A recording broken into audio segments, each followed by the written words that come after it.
এরা শাইখুল হিন্দের রুহানি সন্তানটাই গাছ। মনে রাখিস কুলাঙ্গার, আমার ভূখণ্ডের দিকে যদি তোর বিষাক্ত হাত বাড়াস, বাড়ানোর আগে আমাদের ইতিহাস একবার পাঠ করে আসিস।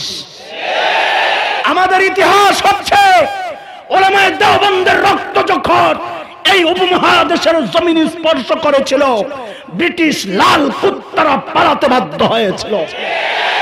আমাদের ইতিহাস হচ্ছে আফগানিস্তানের জমিন যখন উলামায়ে দেওবন্দের রক্ত স্পর্শ করেছিল, রাশিয়ার শ্বেত ভল্লুকেরা পালাতে বাধ্য হয়েছিল। নতুন ইতিহাস আমরা সৃষ্টি করতে চাই, সেটা হচ্ছে একবার পা দিয়ে দেখ বাঘের গুহায়, তোদের দাদারা বাবুরা তো পালাতে পেরেছিল। এই প্রজন্ম নতুন ইতিহাস তৈরি করবে। একটা কুলাঙ্গারকে পালাতে দেওয়া হবে না, পালাতে দেওয়া হবে না।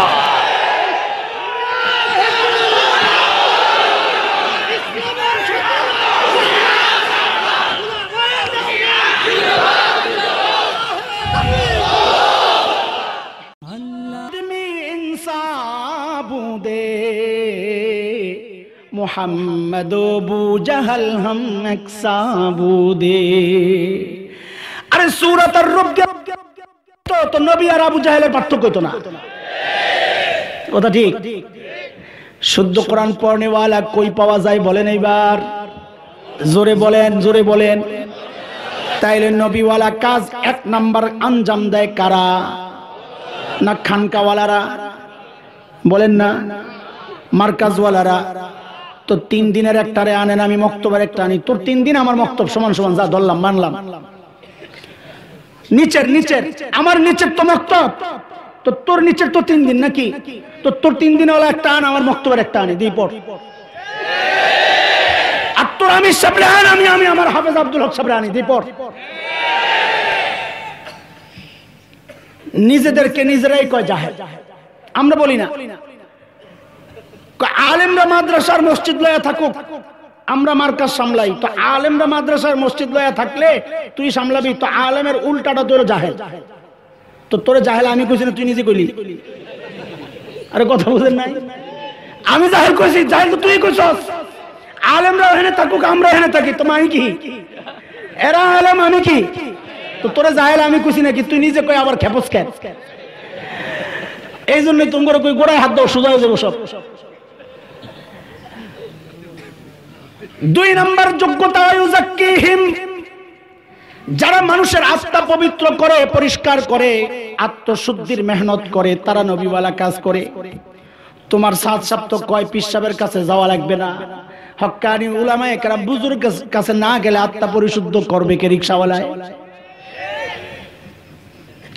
নিজের আত্মা নাপাক থাকলে আত্মা আরেকজনেরটা পবিত্র করা যায় না, পবিত্র থাকলে পবিত্র করা যায়। এক কৃষক গেছে হাল চাষ করতে, হুজুর বাজে কয়টা? আমার সময় কত? মাইছিনো মাইর সারা রাত পীর সাহেব ওয়াজ করছে। শোনো, আল্লাহর রাসূল মৌলভী ভাই আমারে, পীর সাহেব ওয়াজ করছে, যেই এলাকায় বুজুর্গের কবর থাকে ওই এলাকায় আল্লাহর রহমত নাজিল হয়, আশেপাশের কবরওয়ালারাও মুক্তি পায়। একটা হাদিস আছে এরকম। ওয়াজ করে পীর সাহেব গেছে ঘরে, দেহে চিল্লাচিল্লি হইতাছে, মুরিদরে পাঠাইছে, দূরে যা, কোন কথা বইলা কোন বিপদে পড়লাম। মুরিদ যায়, তাড়াতাড়ি গাড়টি গোল করেন, এই এলাকায় থাকা যাবে না। কি সমস্যা? আপনি বলছেন কোন এলাকায় বুজুর্গের কবর থাকলে রহমত নাজিল হয়, হেরা আলাপ করতেছে আমগো এলাকায় কোনো বুজুর্গ নাই, আমরা পামু কই? হুজুরে মাইরা কবর দে। আমগো রহমত দরকার, হুজুর মাইরা যাক। আমগো ওয়াজ শোনা দরকার, তুমি শহীদ হয়ে যাও, এতে কি আসে যায়? এই বুদ্ধি করছো তোমরা। তোমাকে এলাকায় এই জন্য আইতে চাই না, তোমরা আমরে মাইরা লাইবা। কৃষক গেছে হাল চাষ করার জন্য। আমাদের অঞ্চলে এই দৃশ্য দেখি আমরা, আপনাদের অঞ্চলের খবর আমি জানি না, তবে দিনের ক্ষেত্রে এটা এক চরম বাস্তবতা। সবচেয়ে অবহেলিত অঞ্চলে এই সাইডটা, এটা আমরা অনুভব করি। আর এই কথাটা বইলাই হুজুর আমগো থেকে ডেট নেয়, এই নরম জায়গা হাত দেয়, মানাও করতে পারি না। এক কৃষক আমাদের এলাকায় হাল চাষ করতে গেছে। আমাদের এলাকার দৃশ্য হইলো, ওযু করে বাড়ি থেকে যায়, নামাজের ওয়াক্ত হইলে গামছাটা বিছাইয়া ওই আইলের মধ্যে, ক্ষেতের আইল চিনেন না? আইরের মধ্যে গামছা বিছায় আল্লাহু আকবার। তো এক বুড়া আসরের শেষ ওয়াক্ত মনে করছে এই ঘুরানিটা দিয়েই নামাজে দাঁড়াবে, এর মধ্যে গরু দিছে পায়খানা কইরা। হায় আল্লাহ, এখন কি বাড়িতে যাইতে যাইতে তো আসরের ওয়াক্ত যাবে শেষ হইয়া। এই চিন্তা করতে করতে হঠাৎ করে দেখে গরু পেশাব করতেছে, আর ভিতরে ভিতরে খুশি হয়ে গেছে। আর একটা হাদিস তো এরকম আছে, রুব্বা আশআসিন মাদফুইন বিল আবওয়াব লাউ আকসামা আলাল্লাহ লা আবার। বহু আল্লাহর বান্দা মন আছে মানুষের দুয়ারে দুয়ারে ঘুরে, কোনো সম্মান ইজ্জত কিছু নাই, কিন্তু আল্লাহর কাছে কোনো আবদাল করলে আল্লাহ লগে লগে মঞ্জুর দিয়ে দেয়। ওই বুড়া মনে করছে ওইরকম কিছু একটা, তাড়াতাড়ি গোবর নিয়ে ওই পানির তলে ধুইরা সুন্দর করে ধুইছে। বলেন আপনারা নাপাক পবিত্র হইছে না নাপাকি বাড়ছে? কারণ হইল নাপাক দিয়া নাপাক ধুইলে নাপাক কমে না, নাপাক কি? বাংলাদেশের তো পীরের অভাব নাই, সবচেয়ে বড় পেটওয়ালা যেটা। আর দেওয়ানবাগির নাম কোন কেন ভেজাল লাগানোর লেগা? আমি কি দেওয়ানবাগির নাম বলছি নাকি? বুঝলাম দেওয়ানবাগির নাম বলছি, আমি তো দেওয়ানবাগির নাম বলি না, কে এখান থেকে দেওয়ানবাগি বলে খামাকে ভেজাল লাগা। আরে আল্লাহ কত বড় পেট! আমার এক দোস্ত বলে, কি দোস্ত তোমরা এর বিরুদ্ধে বলো, হ্যাঁ কিন্তু এক বিপদ থেকে বাইচা গেছে। কোন বিপদ? এখন তো নামাজে হাত কোন জায়গায় বাদ বেড়ালে বড় গন্ডগোল। আলে হাদিস ভাইরা বুকের উপর বান্ধে, আমরা হানাফিরা নাভি বরাবর নিচে বান্ধি। হ্যাঁ সমস্যা নাই, কি জানো ঘরটা হাতে আয় না।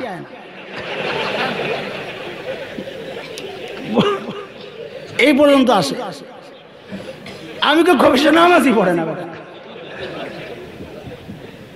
এই ভণ্ডের আত্মা না পাক,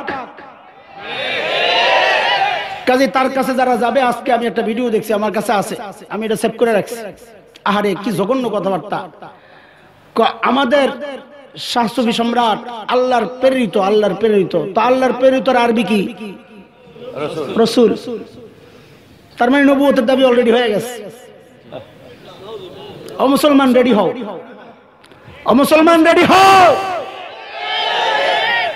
ওই মিডা মিডা ওয়াজ শোনার সময় শেষ, আকাশে শকুনের আনাগুনা, তুমি রেডি হও।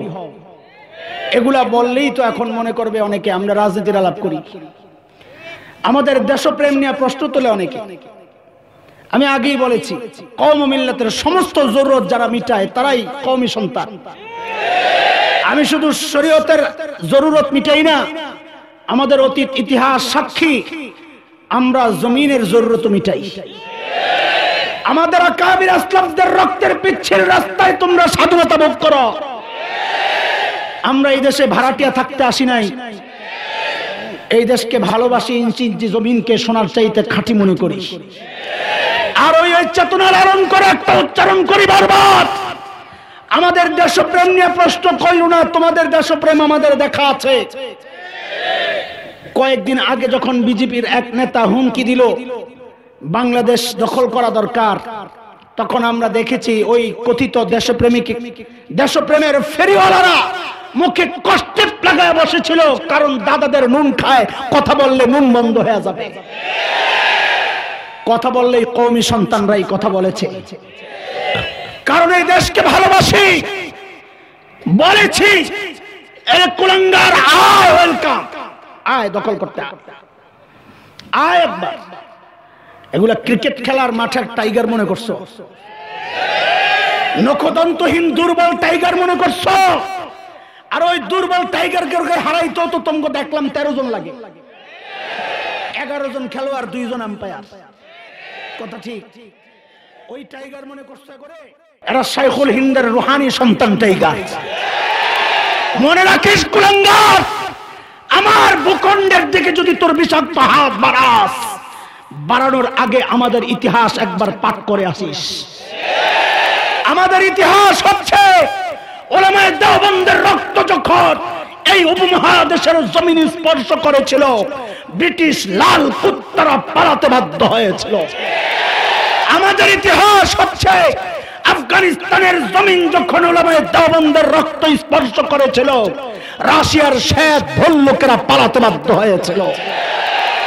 নতুন ইতিহাস আমরা সৃষ্টি করতে চাই, সেটা হচ্ছে একবার পা দিয়ে দেখ বাঘের গুহায়, তোদের দাদারা বাবুরা তো পালাতে পেরেছিল, এই প্রজন্ম নতুন ইতিহাস তৈরি করবে। একটা কুলাঙ্গারকে পালাতে দেওয়া হবে না, পালাতে দেওয়া হবে না।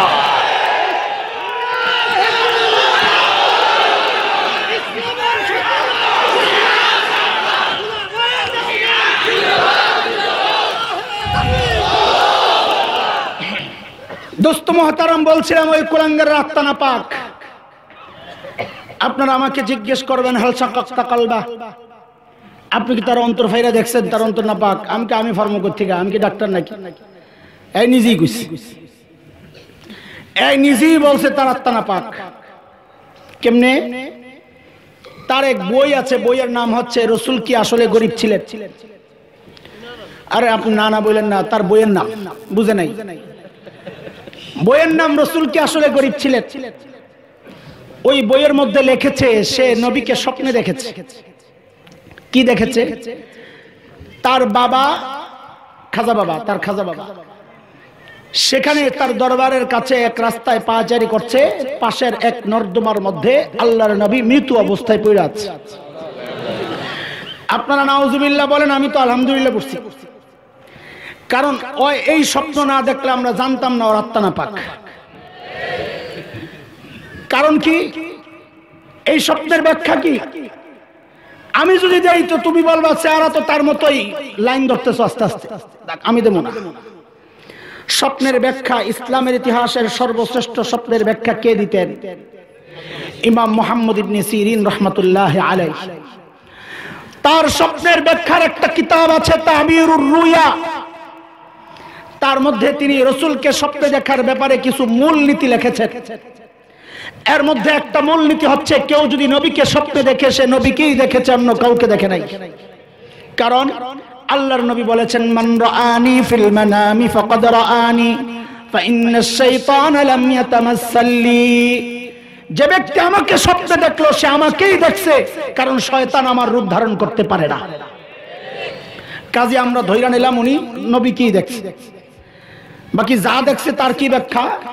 ইমাম মুহাম্মদ ইবনে সিরিন দ্বিতীয় মূলনীতি লিখেছেন, কেউ যদি নবীকে জীবন্ত স্বপ্ন দেখে বোঝা যাবে তার আত্মা জীবিত পাক। আল্লাহ তাআলা এই হালতে আমাদেরকে দেখার তৌফিক দান করেন। তৃতীয় মূলনীতি হচ্ছে, কেউ যদি নবীকে মৃত স্বপ্নে দেখে সে শয়তানকে দেখে নাই, নবীকে দেখেছে। অর্থ কি? তাবির কি? ব্যাখ্যা কি? ব্যাখ্যা হচ্ছে, তোমার অন্তর মৃত, এই জন্য তুমি দেখেছো মৃত। তোমার অন্তর নাপাক, গান্দা, আবর্জনায় ভরপুর, এই জন্য নবীকে মৃত স্বপ্ন দেখেছো। স্বপ্নের ব্যাখ্যা আমার না, ইমাম মুহাম্মদ ইবনে সিরিনের। অদুস্ত বলছে, এই জন্য আত্মা পরিশুদ্ধের মেহনত তো সেই করবে যার নিজের আত্মা পাক। নিজের আত্মা পাক কিনা পাক কেমনে বুঝবো? আরে যার বাহ্যিক ঠিক নাই, তুমি চোখ বন্ধ করে সিদ্ধান্ত নাও তার ভেতরও ঠিক নাই। অনেকে বলে দাড়ি কাটি, কয় হুজুর দাড়ি কাটি ঠিক, দিল ঠিক আছে। আপেল যখন কিনতে যাও তখন চামড়ায় যখন পচন দেখা দেয়, যখন বলো দোকানদার রে ভাই এটা পাল্টায়া দেন, দোকানদার যখন বলে স্যার ভিতর ঠিক আছে, উপর দিয়ে পচন ধরছে, কি হয়েছে এটা নেন, তখন তো নেও না। মনে রাখো, চামড়ায় পচন তখনই ধরে যখন ভেতর থেকে পচন শুরু হয়। দাড়ি ছাড়া তুমি দাড়ি কাইটা কাইটা ছাইটা ছাইটা ধোকা দাও, আবার নিজেকে আলেম দাবি করো, আত্মা পরিশুদ্ধের মেহনত করো। আরে তোমার ভিতরে পচন ধরছে বইলাই তুমি আল্লাহর নবীর সুন্নত গুলারে কাইটা কাইটা ডাস্টবিনে ফেলাও। বাহ্যিক সুরত ওয়ালা সুন্নতের উপর সবচেয়ে বেশি চলনে ওয়ালা ইউনিভার্সিটি, আলিয়া মাদ্রাসা, কলেজ, স্কুল, কোন সে প্রতিষ্ঠান? জোরে সোরে বলো আল্লাহু আকবার। Hey there. Subscribe to my channel.